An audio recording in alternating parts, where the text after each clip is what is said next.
we have a podcast. Diving deep into all things Texans, both on and off the field. Here's Sean Pendergast and Pro Football Hall of Famer, the General, John McClain. Welcome to Houtopia.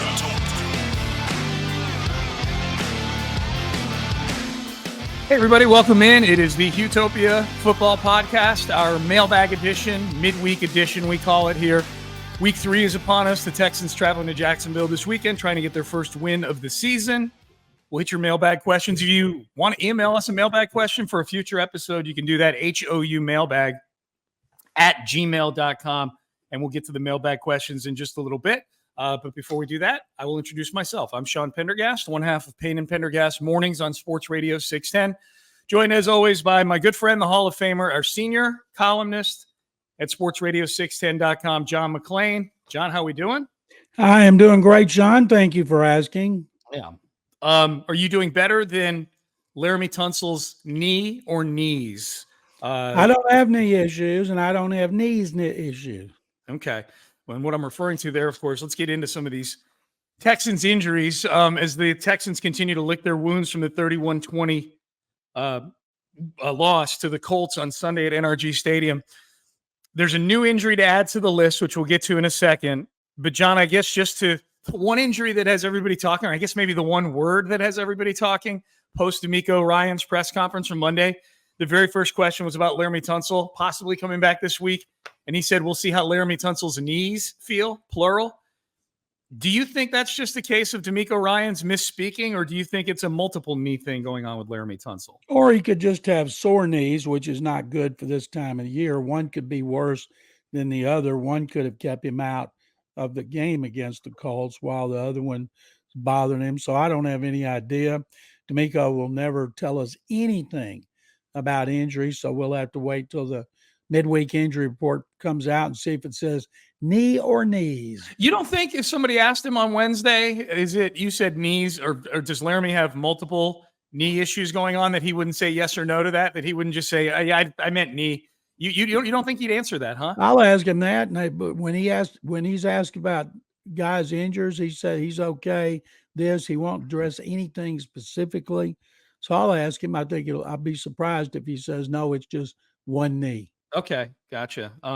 So the injury that got added to the report this week, or got the injury that there's no report yet, there will be a report tomorrow, but the one I'm guessing we expect to see, Tavierre Thomas, slot corner. He's played some good football for the Texans the last few years.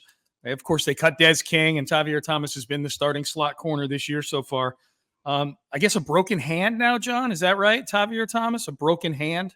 Tavier's got a broken hand. I don't know if he can play with a club. You know, we thought that Titus Howard might be able to. He didn't, and they put him on injured reserve. Thomas has been really good in the slot last year. And if he can't play, do they move Jimmy Ward? If Jimmy Ward can play, Ward's missed both of the first games with a hip injury, and we don't know how bad his hip injury is. But if he comes back, will they move him to the slot where he played last year for D'Amico Ryans with the 49ers? Played really well. Didn't like it. You know, he likes playing back, playing safety where they're interchangeable, but they might be desperate enough to do it. But right now they're also missing Jalen Petrie, and Eric Murray left that game with a shoulder injury. So besides the offensive line, they got big problems at safety. Yeah, I mean, look, I'm guessing Jimmy Ward's going to do whatever's best for the team. He's been vocal about not liking it, as you pointed out. I know he was on with John and Landry on In the Loop during training camp, and he was very vocal about the fact that he hoped that the roster that got handed out at training camp said an S next to his name, not an S and a slash cornerback next to his name. Tavierre Thomas playing with a club is an interesting one. It would seem to me it would make it awfully hard to intercept passes, and yet Tavierre Thomas with a club on his hand playing slot corner. Could you envision something like that, John? I don't know. It depends on if when we talk about a broken hand, it can be a slight fracture. It can be a big fracture. It could be dislocated, but it also could just be a slight fracture where you could fix him up and he could knock down passes. But I'm guessing he's going to be out too. They got issues in the secondary. They got issues in their front seven. It's got nothing to do with injuries. It's got to do with poor play. Yeah. Can you remember a team being this banged up this early in the season that you covered, John? Never a team that has the injuries they have in the offensive line. And, Sean, when you say, okay, they were missing 4 starters, well, if you think about it, some of those starters they're missing should be backups. They're replacing other starters.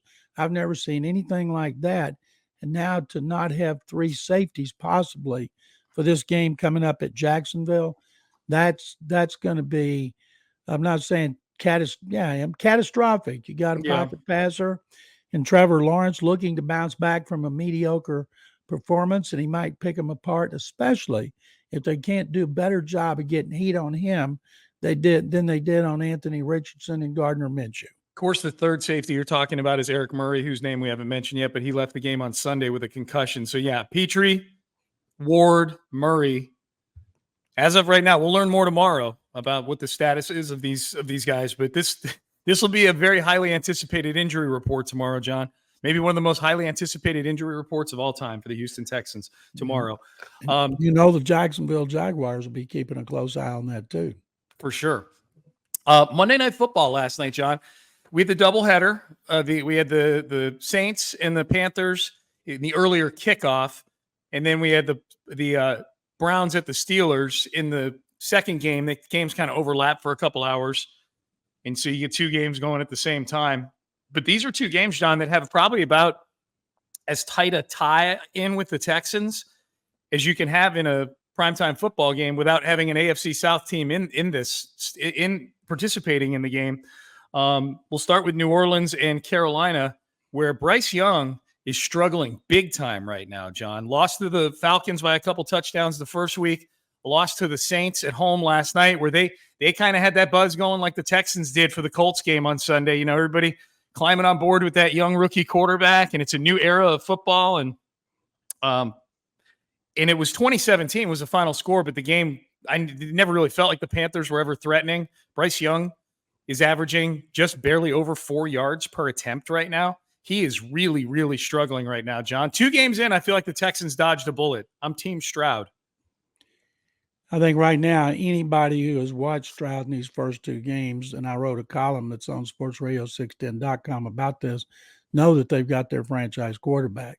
It's just 2 games, but it has a lot more to do than the games. It has to do with behind the scenes, the way he is, the pressure he's under, not just because he's a second overall pick, but because of the offensive line he's playing behind. And everything about Stroud I've been impressed with. And I watched the games last night because the Texans play all 4 teams. And I watched the Astros periodically. If I'd had a media setup like you with a wall, I could have watched all 3 at the same time. So I did get the Astros made me want to throw up. Mm-hmm. And those other games made me want to fall asleep. I wanted to see Watson. Watson, boy, you talk about struggling. He's struggling too. 2 face mask penalties. When's the last time you see a quarterback get a face mask penalty? Much less 2. And not to mention he pushed an official, and he didn't play well. Other than that, everything's fine with Watson, who won't have Nick Chubb behind him for the rest of the season. So Bryce Young did not look impressive. And I thought it was very interesting. A couple of times they showed him walking up to the huddle and the camera was on the ground. And that just exacerbates how small he is. It's almost like he was going to get lost when he walked up to the line of scrimmage. And I'm sure that he'll end up doing very well. 2 games is not a barometer for a career, of course, but right now I'll guarantee you that the Texans are glad they beat the Colts last year and didn't get the first pick and were tempted to take him over Stroud because Stroud has been terrific. Stroud's been terrific. Stroud's been better than Deshaun Watson too, John. Like it's one of those things like you look, I was looking at this before the podcast just to circle over to the Steelers and Browns game. And I disagree with you in that it wasn't, I don't know how you phrased it. It was an ugly game, but I found it to be very compelling television, the Browns and the Steelers game. You know what I mean? I was interested in that game. It was ugly to watch. There wasn't a lot of great offense in that game, but those are 2 teams that hate each other.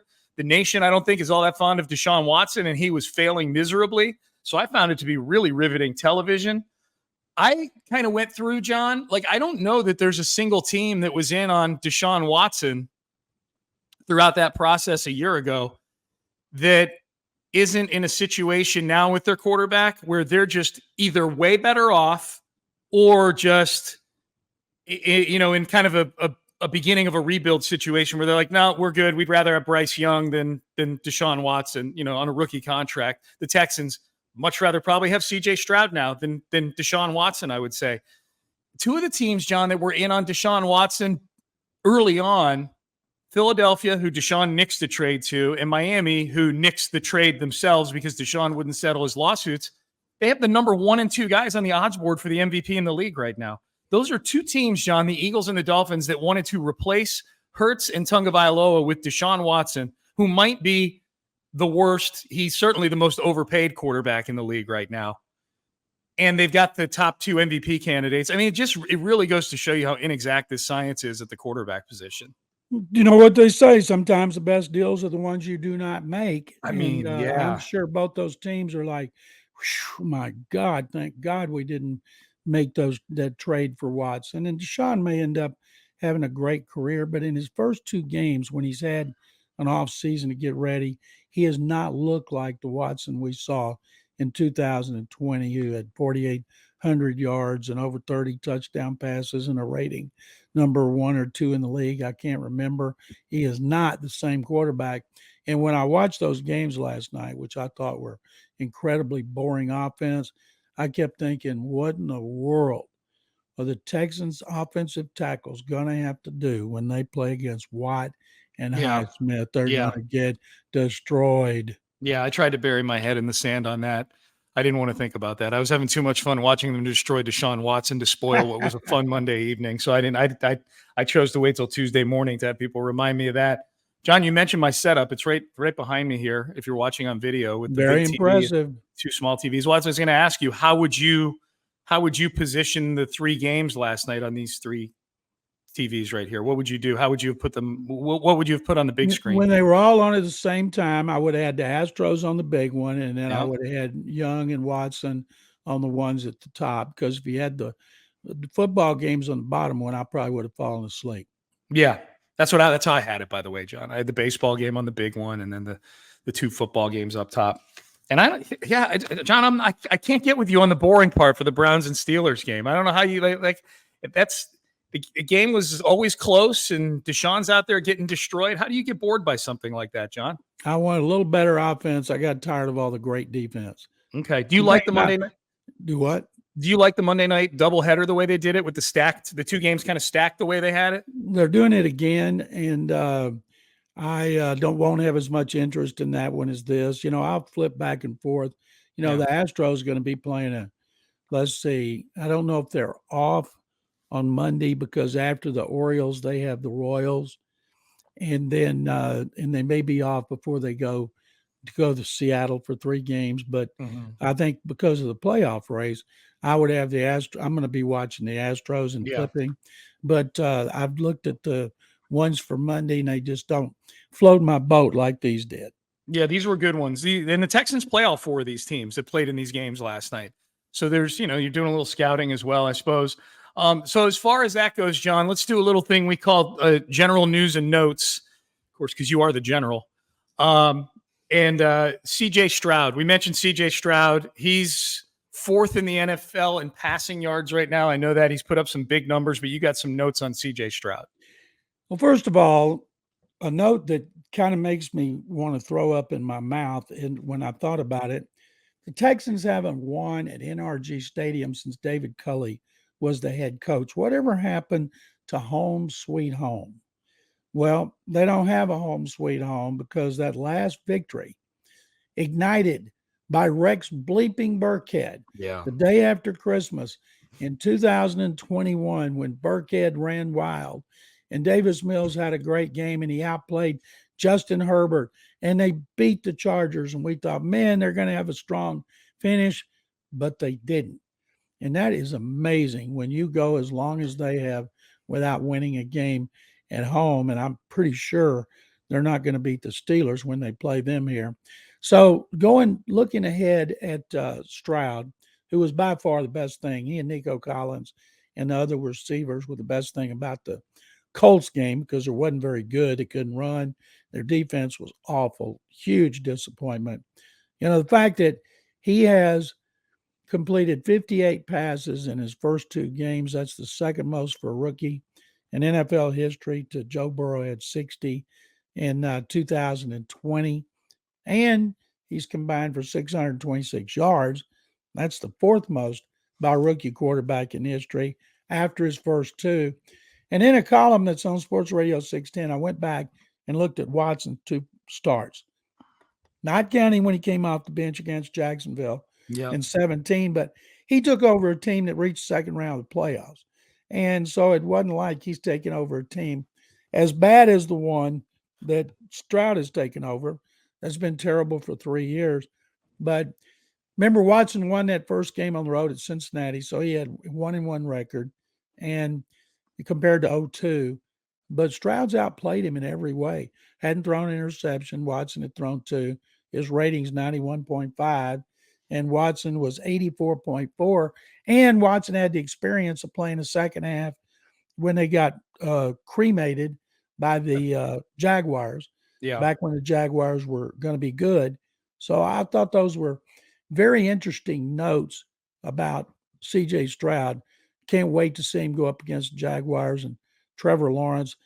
Every time I wish the guy would just drop back to pass all the time, because until they get Titus Howard and Juice Scruggs, Laramie Tunsil, and those guys back, they're not going to be able to run the ball. No, I'm with you. This whole establish the run thing, bleh, you ain't establishing. You're not establishing anything. Figure out a way you can protect C.J. Stroud and move the ball through the air. That's the recipe, I think, to win games until they get all their guys back. It's interesting, John, those first 2 Deshaun games, those were kind of tall orders. They were, I know he was inheriting a team that made the second round of the postseason, but the first start, as you know, was a Thursday night in Cincinnati in prime time. The second start, they were a 2-touchdown underdog to the New England Patriots, and Deshaun Watson did everything to pull off the upset. He got screwed over because Bill O'Brien made some very conservative decisions at the end of that game that allowed the Patriots to get the ball back, and Brandon Cooks, that one year he was with the Patriots, ends up scoring the winning touchdown in that game. So that was that was a simpler time and place for Texan fans when it came to Deshaun. I always, anytime we get lauding C.J. Stroud like we do, and it's deserved, like he seems to be the real deal, I think to myself, I'm like, all right, we were saying all these things about Deshaun Watson for 2 or 3 years also. I'm not letting myself fall in love yet, John. You know what I mean? Watson's problem wasn't on the field. No, it was not. Well, it is now. I think, now it is, but I think it wasn't. There was nothing wrong with falling in love if you were a fan with Watson back then, because he showed so much promise. Everybody was so excited, and people are saying the same things now about C.J. Stroud. And if you put him up against Anthony Richardson, who had 2 touchdowns rushing, 1 good series, throwing the ball, suffered a concussion, and Bryce Young, right now, to me, Stroud is number 1 of those 3. Last week I said Richardson was 1, and both weeks I would say Bryce Young is 3rd. Young went to a better team. Remember, Panthers had traded up with the Bears. They weren't a bad team at all last year. They weren't. He sure could use DJ Moore right now, though. I would say that. In that, they had to give up DJ Moore to get him as part of that package. So we'll see. Not really working out for the Bears right now either. Sticking with Justin Fields, so that's ugly too. All right, you ready to do some mailbag, John? We got some questions from the listeners here. Absolutely. All right, we do the mailbag in our midweek episode every week. HOUmailbag@gmail.com. That's how you can get in touch with us, and we get a lot of questions. We pick the ones that we like the best, but we do save some of them. Some of them evergreen just fine, but we've got about a half dozen or so here that we're going to go through with John McClain. So let's get it started here. We'll start with Joe Cortez. Hey guys, went to the game today. So this email came in on Sunday. Went to the game today. Much better atmosphere than years past. Feel great about CJ's progress, even with the backup O-line. My question is, what is the record for rookie QBs passing attempts without an interception to start a season?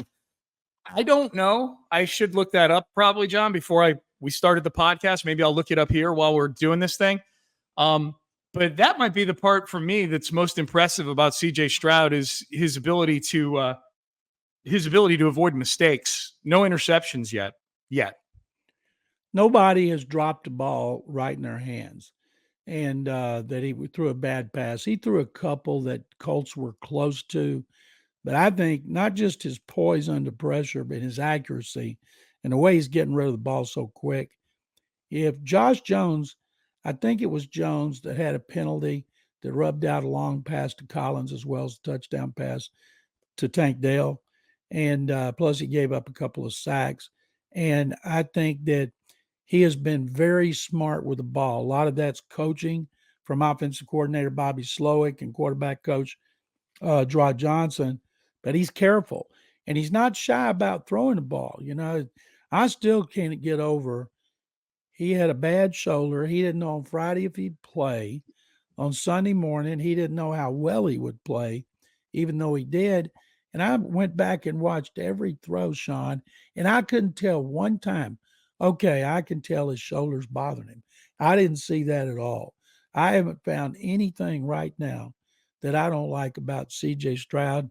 Maybe that'll change. There have been other quarterbacks early in their career shot out of the gate, but man, oh man, this kid is so impressive on many fronts, including behind the scenes, because I asked for this column I was doing about to Robert Woods, D'Amico, tell us something behind the scenes that we don't see that is impressive about Stroud. And everybody talks about how he conducts himself, the way he handles people. You know, he took the blame for his linemen, tried to praise them, and, you know, we didn't laugh, but I mean, he was serious. Then one time he's talking about his family in the back of the room. Just everything about C.J. Stroud impresses me, and I've seen a whole lot of quarterbacks here. And right out of the gate, I've never seen one who impressed me like he has. So we've got a note from our producer, James Jackson. The Texans have 2 registered drops on the season so far, John. One by Robert Woods, one by Dalton Schultz. And I remember the Schultz one. That was in the game right along the near sideline. It was bad. It was bad. Right in his hands. Schultz got to get going, man. Schultz is a guy who definitely needs to upgrade his game. I don't know what the record is for most interceptions or most attempts without an interception to start a career, but StatMuse tells me that C.J. Stroud has the most attempts in NFL history for any quarterback without having thrown an interception, 91. Second, Stephen McGee, 82. Craig Nall, 48. Ben DiNucci, 43. Obviously, this list does not include those guys people are in the Hall of Fame, right? Pat Mahomes. Well, yeah, these are all guys who've only thrown like 40 passes and they didn't throw any interceptions. So right now, C.J. Stroud has the cleanest record of any quarterback in NFL history in terms of most attempts without an interception. Another thing that impresses me, excuse me, Sean, is the fact that he and Kyler Murray are the only rookies in history who've completed at least 25 passes in their first 2 games. Mm-hmm. And so like I said, I haven't seen anything, no turnovers in the red zone. There's some other quarterbacks playing great. There's some other quarterbacks playing poorly. And Texans got a lot of issues, but quarterback is not one of them. It's not. No turnovers in the red zone, but they do need to score more points when they get down in the red zone. I don't even know that's on CJ. It feels like they get penalties every time they get down there. About these Josh days. Jones, that was a big one to take away a touchdown. John, our friend Rick Tyndall is emailing the show, and he's not happy with me, I think, in particular, but maybe both of us. He says, I agree to a point where you and John were saying about the coaching, but the opinion that the honeymoon period is over for D'Amico is a big stretch. This team's only won 11 games in 3 years and has more wounded than a Civil War reenactment. I don't care that we were favored. This team's going to struggle. You're also way too hard on Slowick. How do you slam him for the lack of success, but praise Stroud for almost 400 yards passing? Is Slowick not responsible for the passing game? All that said, I want to see more from the defensive front. Leave Tank Dell in on special teams. Let's dial back the criticism until the team is healthy, and let's see where we are then. That's what I'd say to Rick, John, who's a good friend of both of ours. He's part of your posse. He even says the posse has spoken, Rick. This is what I would say, is that my criticism of Slowick was a very specific one about the pace of the game, the choices of plays, running the football, burning the clock down, just a complete lack of urgency on offense. Yeah, CJ threw for a bunch of yards, and Bobby Slowick takes part in that. But I can't sit here in a game where they lose by 11 points and say how awesome the OC was. I just, so that's my thought on that. Are we being too hard on D'Amico and Bobby Slowick, John? No, because the team played bad. And in Slowick's case, when I went back and watched it, it was late in the third quarter. Yeah. And Chris Myers and Robert Smith, the Fox broadcasters, were wondering why they didn't speed it up and why they kept handing the ball off when they were so far behind and Stroud was playing so well. And I can understand why Rick Tindall's upset about the short honeymoons, because he and his wife, Carrie, have been on like a 20-year honeymoon. Yeah, I know. He's too nice. All right, Chris in the ATL, he says, I'm here for Sean's rage rant against Bobby Slowick. Dude needs to speed up the tempo. Give me Bobby Fastick, he says. He goes on. You like that, huh, John? I like it, yeah. Bobby Fastick. But Stroud has performed admirably under the circumstances. So do you think Slowick is scheming the pace of play for CJ's development to help with processing and reading the defense? And each week that CJ continues to improve, maybe Slowick speeds it up. That's my hope, at least. Do you think any of that slow pace they were doing, John, was with purposefulness about CJ Stroud? I don't think CJ doesn't strike me as a guy who can't handle tempo. They were doing tempo during the game on Sunday. Maybe they were just trying to get the running game going because they thought they were going to get beat. No, that's not the answer. Slowick was really good when he talks on Thursday with the coordinators. We'll ask him on Thursday, and I'm sure he'll address it. Why was they playing so slow and running the ball in the third quarter when they were so far behind? And I'm sure he'll take the blame for it. But when it comes to Stroud, he's done a tremendous job. So has Gerard Johnson, because they're coaching him. And I just can't say enough good things about the way Stroud is playing so far. Hope he keeps it going this weekend against Jacksonville. Maybe they can get the upset. All right, let's keep it moving. Pharmacist Glenn, we got a couple emails about Dalton Schultz, John. People are not happy with Dalton Schultz. Pharmacist Glenn says, what do you think the reason appears to what do you think the reason is there appears to be no chemistry between CJ Stroud and Dalton Schultz? I was hoping he'd give the team the same kind of safety net that Owen Daniels did back in the day. One observation on my part, this is Glenn saying this, I attended every open training camp practice this year, as I always do. Many days after practice, Stroud, Dell, Nico, John Mechie, they'd stay after and run drills together. I never saw Schultz do this. Could that be a possible contributing factor? So, and then there's Dave Howard, John, who says that he's going to be Dalton bleeping Schultz by the middle of the season this year. That's a good one, Dave. Yeah. So just thoughts, John, on Dalton Schultz and the slow start that he seems to have with CJ Stroud. Well, I don't have any idea, but I'm guessing like on that drop, he was looking down the field. He wanted to catch that ball on the sideline, take off. You know, guys drop passes. He's a veteran. He's on a 1-year make it deal. You know, he's got a lot. He needs to have a good season, so he's got a chance to make money. But the Cowboys let him walk. They had him as a franchise, and they let him walk instead of signing him to a kind of deal he was looking for. Now, it's 2 games. Maybe he'll play better. It's obvious the rapport between C.J. Stroud and Nico Collins is through the roof. And Robert Woods is making a lot of clutch catches. Tank Dell should have had 2 touchdowns, not for a penalty. I like what they're doing with the wide receivers. And right now, you know, they're struggling at tight end. And they're not running the ball, and they're behind, so they have to throw it a lot. So you'd think the tight ends would figure into it. But what I liked about him and Nico is all those were quick drops. He was firing the ball, hitting Nico in full stride. Nico at 6'4" was breaking some tackles. Can't wait to see what the Jaguars are going to do to take away those quick slants. It might open up some deep routes. Next one, Joe wants us to rank a handful of teams who are off to different starts, a couple 2-0 starts, a few 0-2 starts. Ranking things on a podcast is awkward to me, just because I'm basically listing off teams to John, and John's having to remember which teams I'm saying to him. So instead, John, what I thought I'd do is just a quick impromptu for real or fugazi with you on these 6 teams, and you tell me there's a few 0-2s, or there's a 2-0, there's a 1-1. And you tell me, for real or fugazi, are the records these teams have indicative of what they're going to be by the end of the season? For real means they are indicative. Fugazi means, no, that record is fake. They're going to be better or worse than what the record is. Okay, so you ready, John? Quick impromptu for real or fugazi. The Commanders are 2-0, John. Is that a for real 2-0, or are they going to be a fugazi? It's a fugazi. Yeah. They have had 2 big comeback victories against 2 bad teams, and they're in the same division with a couple other 2-0 teams, the Eagles and the Cowboys, who, John, they are not fugazi, either of those teams. No.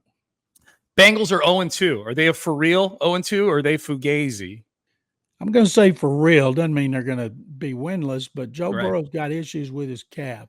When you see a guy over there rolling a vibrator on his calf between plays, you know that's an issue. And it could affect him the rest of the season. So I picked Baltimore to win the division, win the Super Bowl. I'm sticking with them. Right now, it looks like Pittsburgh, Cincinnati, and Cleveland will be fighting for second and last, but I'm not thinking that the Bengals are a lock to go to win the division or go to the playoffs. That was a vibrator he was rolling on his calf there, John? Is that what you call that? Not that I've ever seen one, but that's what it looked like to me. That's what somebody told you it was? Okay, gotcha. The Los Angeles Chargers, John, they are 0-2. For real or Fugazi? I think that's for Gazy. I think they just get too much talent. Brandon Staley's getting blasted, of course, as being the first coach who's going to be fired. You had a great quarterback in Justin Herbert. I think they will be a wild card team. John, some of the stats on their first 2 losses this year are incredible. There's an article in the Ringer, like a summary article of week 2, and there have been, what was one of them? There have been 30. The Chargers are the 33rd team since some year here recently. The 33rd team, maybe in league history, it might be, to score 50 points with 0 turnovers in their first 2 games, like 50 combined or more, and not turn the ball over. They're the first ones to go 0-2 in the history of the league. Well, I feel good about my Fugazi. They're Fugazi. Yeah, no, there were other stats I had in this article that are just, I don't recall all of them, but it's remarkable that they're 0-2 at this point. Just put it that way. The Giants, he has the Giants in here 1-1. So, 1-1 means you're a 500 team. For real or Fugazi on the Giants, John? Yeah, I'm a for real. I think 1-1, they end up like 8-9. Yeah. I didn't think they were for real last year. Brian Dable did a great job, but I just don't seem to be talented enough to stay in the running with Dallas or Philadelphia like they did last year. Broncos are 0-2. For real or Fugazi? Boy, I hope for real. I want to see them do poorly. Yeah, me too. They got clock management issues. And somebody should ask Sean Payton, well, you got clock management issues just like what's his name? Nathaniel Hackett. Yeah, Hackett. What say you? But he should be embarrassed. Joe put the Texans in here, John. I don't know if this is a rib on us or not, but Texans 0-2. For real or Fugazi? For real. All the rankings I've seen have them as the worst team in the league right now, even worse than Arizona. That's not good. We thought, well, they play the NFC South. That's going to be an easy schedule. 3 of them are undefeated. 3 of them are 2-0. I know. It's crazy. It's crazy. Which brings us to the last question, John, from Corby. So which games will the Texans be favored in the rest of the way? 0. You think 0? 0. I don't know, John. If they get their guys back, get it straightened out, I think they could be favored over Arizona. They won't be favored in any road games, of course. I think they could be favored over Arizona at home. Yeah, I forgot about Arizona. They play Arizona. You're right. That's the only one. They play Denver at home. Yeah, Denver beat them last year. I don't know, but I just don't see them being favored. They're going to have to make a big turnaround on. It's just one game, Sean, but everybody was fired up after the 25-9 loss about how good the run defense was. Yeah. And then this one, it was just such a letdown. They played like, Anthony Richardson might run the ball. Like they didn't even know it. No, John, he was untouched until MJ Stewart concussed him at the goal line. He was untouched on both of those carries. It was embarrassing. There's no 2 ways about it. If you watch the tape, you'll see Will Anderson go firing upfield. And when Richardson went around the right corner, Anderson's back was to him. Yeah. Dude, it was bad. It was so bad. All right. HOUmailbag@gmail.com. John, we'll do a preview of the Jags game a little later this week, a little for real or Fugazi. What do you got going on sportsradio610.com? I've got a column about the Texans finally having their second franchise quarterback, and also the 50-year reunion of the original Houston Aeros is this weekend. Ooh. And I'm going Thursday night, the first night, and I'm writing a column about my experiences covering them my first 2 years at the Chronicle with Gordy, Marty, and Mark Howe. And all these players are coming back. I can't wait to see them. They won't even remember me, but if they did, they'll say, "No, that guy weighed 180. That couldn't be you." And so I'm looking forward to writing about my experiences. And then I may write on Thursday. Astros are off before that big series against the Royals, who just beat them 2 out of 3. I think I'll write about the Astros after the Orioles going to play the Royals here.